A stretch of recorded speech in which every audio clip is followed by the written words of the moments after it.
रात का वक्त था। प्लेटफॉर्म पर अजीब सी खामोशी पसरी हुई थी।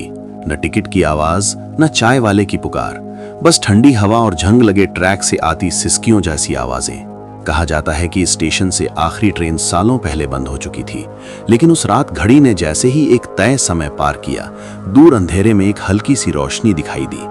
पहले लगा किसी की टॉर्च होगी, फिर धीरे धीरे साफ हुआ कि वो ट्रेन की हेडलाइट है। बिना हॉर्न, बिना घोषणा, एक पुरानी रेलगाड़ी धीमी रफ्तार में प्लेटफॉर्म पर आकर रुक गई। उसके डिब्बे पुराने जमाने के थे, खिड़कियों पर जमी धूल और दरवाजों पर खून जैसे जंग के निशान। हैरानी की बात यह थी कि ट्रेन के रुकते ही दरवाजे अपने आप खुल गए। अंदर झांकने पर दिखा कि सीटें खाली हैं, लेकिन हवा भारी है, जैसे किसी की सांसें अभी अभी रुकी हों। जैसे ही ट्रेन आगे बढ़ी, प्लेटफॉर्म गायब हो गया और बाहर सिर्फ अंधेरा रह गया। तभी एहसास हुआ कि ये कोई साधारण यात्रा नहीं है।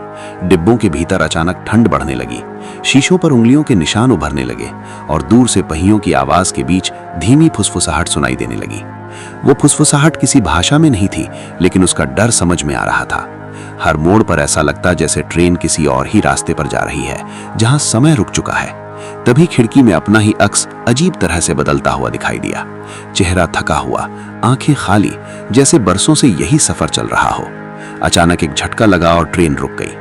बाहर वही पुराना स्टेशन था, लेकिन अब सब कुछ टूटा हुआ, जला हुआ और वीरान। दरवाजे बंद होने लगे और उसी पल एहसास हुआ कि जो इस ट्रेन में एक बार चढ़ गया, वो उतरता नहीं, वो खुद इस भूतिया रेलगाड़ी का हिस्सा बन जाता है। और सबसे डरावनी बात यह थी कि अगली रात इसी समय किसी और स्टेशन पर कोई और वही रोशनी देखेगा और कहानी फिर से शुरू हो जाएगी, बिना किसी नाम के, बिना किसी आवाज के, बस एक अंतहीन सफर के साथ। ट्रेन के रुकते ही जो खामोशी छाई थी, वो किसी सन्नाटे जैसी नहीं, बल्कि किसी गहरे इंतजार जैसी थी।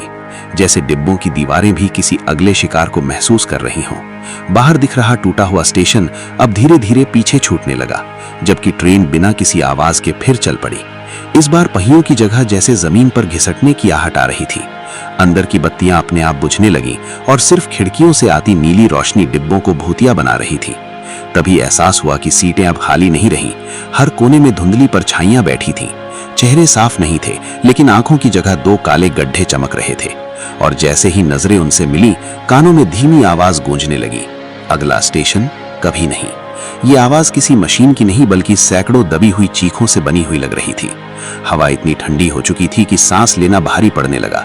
और तभी डिब्बे की दीवारों पर चलती हुई परछाइयां उभरने लगी, जैसे वो अंदर से बाहर निकलने की कोशिश कर रही हों। खिड़कियों के बाहर अब कोई रास्ता नहीं था, सिर्फ बहता हुआ अंधेरा, जिसमें कभी कभी पुराने स्टेशनों के धुंधले साइन बोर्ड दिखाई देते और तुरंत गायब हो जाते। हर स्टेशन पर ट्रेन धीमी होती लेकिन रुकती नहीं, और हर बार परछाइयां और घनी होती चली जाती। तभी एहसास हुआ कि ये रेलगाड़ी उन सभी की यादों से बनी है जो कभी इस लाइन पर खो गए थे। हर डिब्बा एक अधूरी कहानी था, हर सीट एक टूटा हुआ सफर। अचानक दूर से एक सीटी की आवाज आई, लेकिन वो बाहर से नहीं, भीतर से थी, जैसे दिल के अंदर कोई सीटी बजा दी गई हो। उसी पल ट्रेन ने जोरदार झटका लिया और सारी परछाइयां एक साथ खड़ी हो गईं। उनकी निगाहें अब सीधी सामने थीं और समझ में आ गया कि अगला पड़ाव कोई स्टेशन नहीं, बल्कि फैसला है। यहीं इस ट्रेन का हिस्सा बनना या यहीं डर के साथ मिट जाना। और ट्रेन अपनी धीमी लेकिन अटल रफ्तार से उस फैसले की ओर बढ़ती चली गई, जैसे समय खुद इस भूतिया रेलगाड़ी में कैद हो चुका हो। ट्रेन अब किसी पटरी पर नहीं चल रही थी। ये एहसास धीरे धीरे डर से ज्यादा सच्चाई बनता जा रहा था, क्योंकि खिड़की से बाहर ना तो जमीन दिख रही थी, ना आसमान, बस एक गहरा धुंधला खालीपन था, जिसमें कभी कभी पुराने हादसों की झलकियां चमक जाती थी। टूटे हुए डिब्बे, उल्टी पड़ी पटरियां और हवा में अटकी चीखें। तभी डिब्बे के भीतर लगी पुरानी घड़ी अपने आप चलने लगी।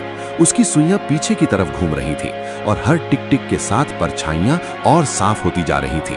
अब उनके चेहरे दिखने लगे थे, जले हुए, अधूरे, जैसे समय ने उन्हें बीच में ही छोड़ दिया हो।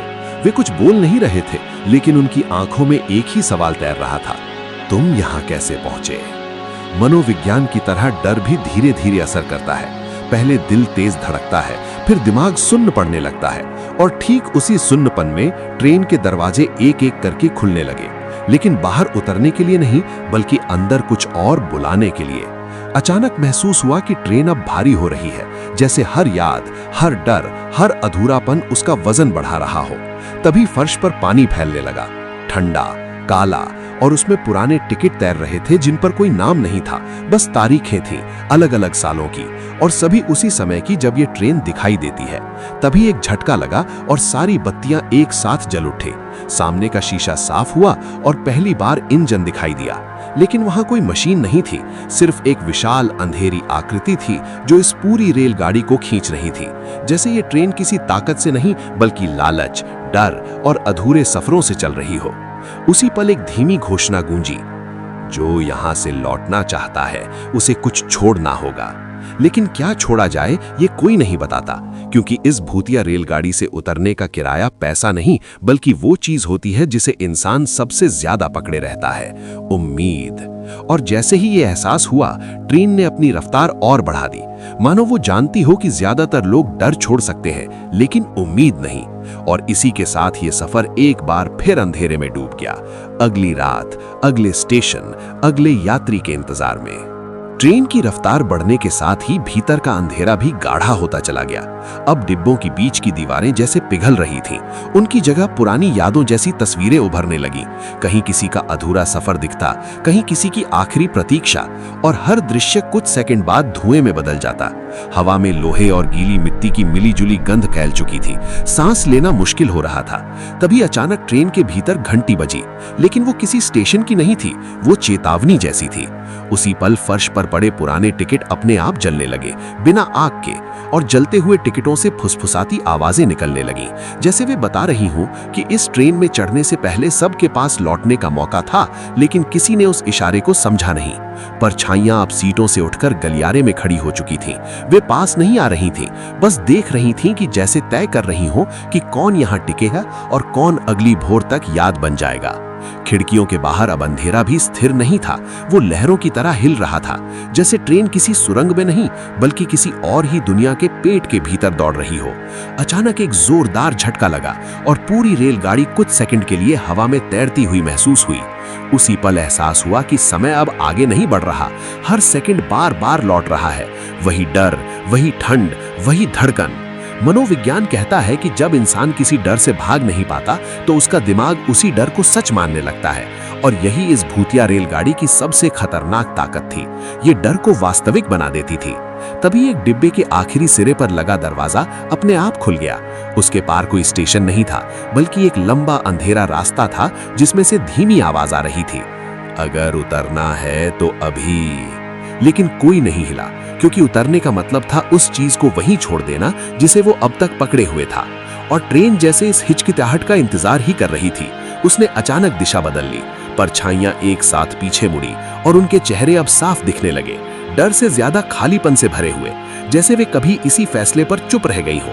अब समझ में आने लगा कि ये रेलगाड़ी भूतों को नहीं ढोती, ये उन लोगों को ढोती है जो डर और उम्मीद के बीच फंस गए थे, जो ना आगे बढ़ पाए ना पीछे लौट पाए। और जैसे ही ये समझ पूरी हुई, ट्रेन ने फिर से सीटी दी, इस बार बहुत पास से, और अंधेरे में कहीं दूर एक नया स्टेशन उभरने लगा, बिल्कुल वैसा ही जैसा शुरुआत में था, शांत, वीरान, इंतजार करता हुआ। क्योंकि इस भूतिया रेलगाड़ी का सफर कभी खत्म नहीं होता, वो बस अगले इंसान के फैसले से आगे बढ़ता है।